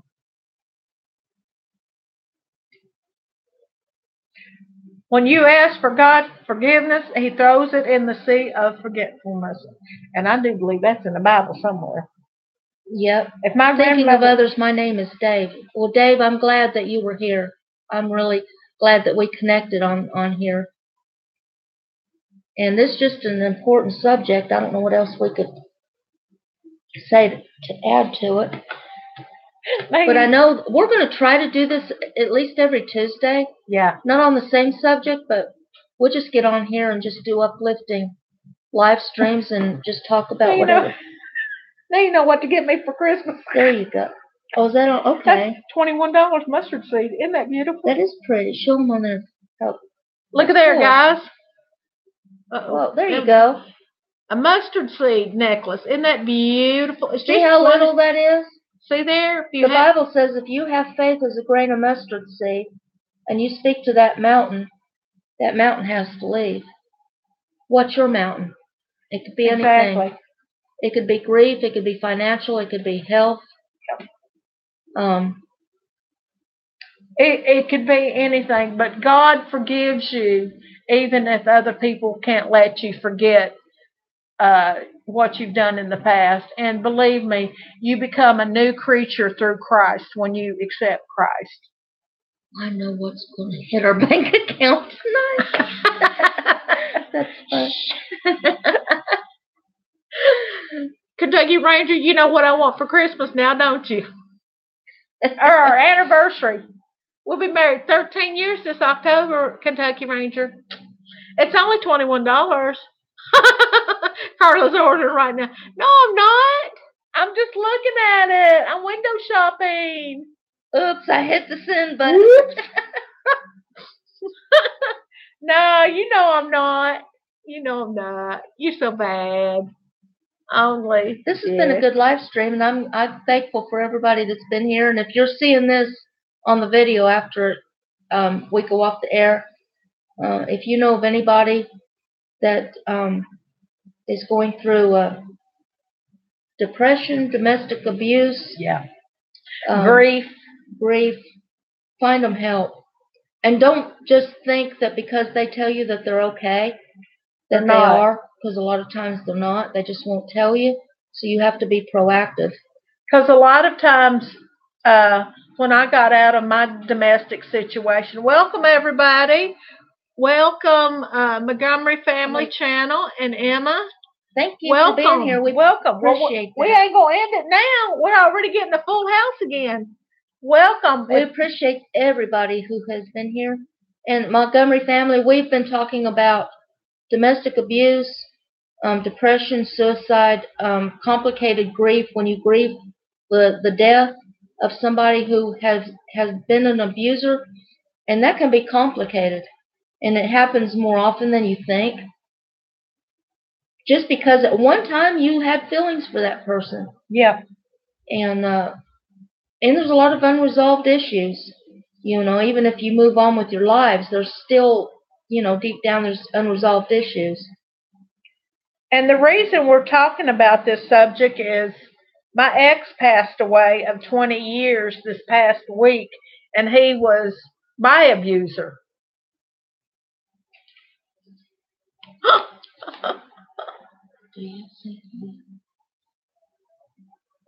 Yeah. What I need to do? We need to help her bring in the love. Oh, okay. my mom needs us to help move some furniture. We gonna end it? Yeah, we'll end it here in a minute. Okay. But when this goes to a video, hit that thumbs up, share it, tweet it, let people know that you care, that you love them. Give them the number to the suicide hotline. Suicide's never the answer. I don't care how bad things look. Suicide is never the answer. Kentucky Ranger put up the domestic violence hotline number and put up the suicide hotline, please. Thank you, honey. And next week, next Tuesday at 7 p.m. Eastern, right? Eastern time, we're going to have Kentucky Ranger on the panel, and he's going to talk about his ex-wife, how she battered him. So, guys, ladies aren't the only ones that get battered. Kentucky Ranger had an abusive wife. That is the truth. So, stay tuned next week. Much love. And God bless you. Be kind to one another. And we love you till next Tuesday. Come back and see us. Bye, guys. We love you. Bye.